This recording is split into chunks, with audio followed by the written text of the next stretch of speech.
हम कक्षा 8वीं बच्चों आज हम कक्षा 8वीं गणित विषय में परिमेय प्रथम अध्याय के परिमेय संख्या के बारे में पढ़ेंगे।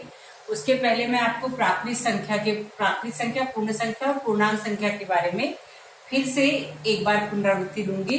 प्राकृत संख्या यानी गिनती है जो हमारी 1 2 3 से शुरू होती है और अनंत तक जाती है। उसके बाद पूर्ण संख्या है जिसमें हम 1 2 3 के पहले शून्य को ऐड करते हैं। शून्य से हमारी गिनती शुरू होती है, 0 1 2 3 और अनंत तक जाती है।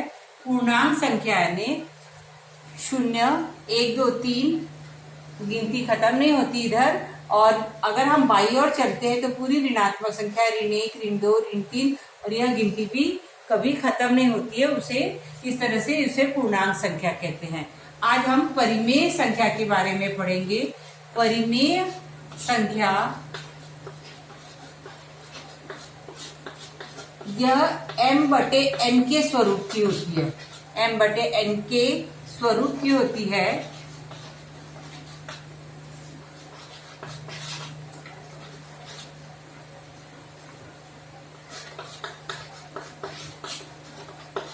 जिसमें m व n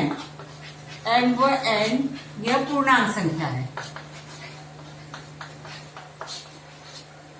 पूर्णांक संख्या से तात्पर्य अभी हमने पढ़ा ही है कि पूर्णांक संख्या यानी 0 1 2 3 ऋण 1 ऋण 2 ऋण 3 यानी सभी संख्याएं, लेकिन n जो है n यह शून्येतर पूर्णांक संख्या है।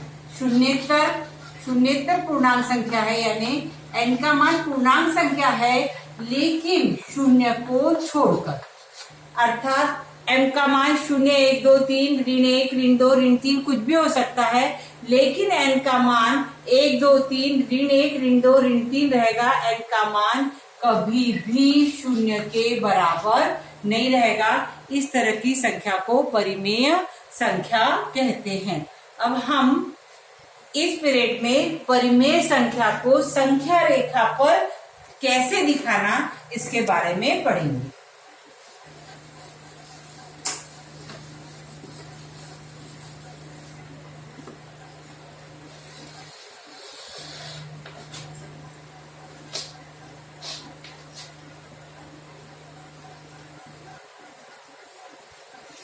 ऋण 5/2 7/3 ऋण 5/3 7/3 4/3 इन तीन संख्याओं को हमें परिमेय संख्या पर दर्शाना है।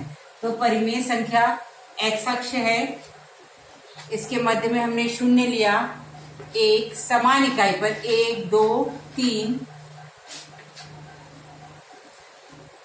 बाई और ऋण 1 ऋण 2 ऋण 3, ये जो अंतर है 0 और 1 2 3 इनके बीच का ये जो अंतर है वो समान होना चाहिए। अब यहाँ पर हम देखेंगे कि इसके हर में क्या लिखा हुआ है। इसके प्रत्येक के हर में 3 है, अतः प्रत्येक इकाई के समान 3 भाग करेंगे। 1 2 3 1 2 3 1 2 3। उसी तरह से बाई और 1 2 3 1 2 3 1 2 3। अब पहला धनात्मक है इसलिए हम दाई ओर जाएंगे। 7/3 1/3 2/3 3/3 4/3 5/3 6/3 और ये हमारा आ गया 7/3। इसको इस तरह से डॉट कर देंगे।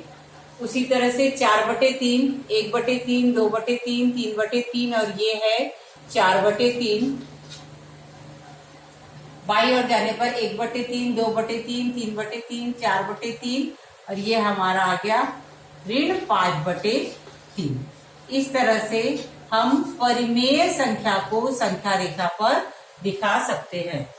आपको स्वाध्याय के लिए एक प्रश्न दूंगी जो आपको हल करना है। 5/3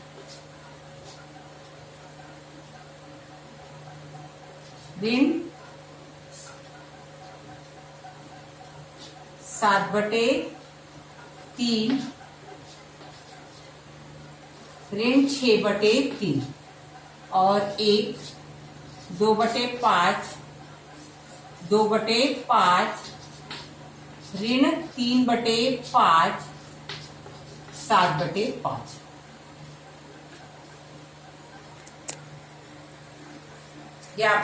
ये दो प्रश्न आपको हल करने हैं।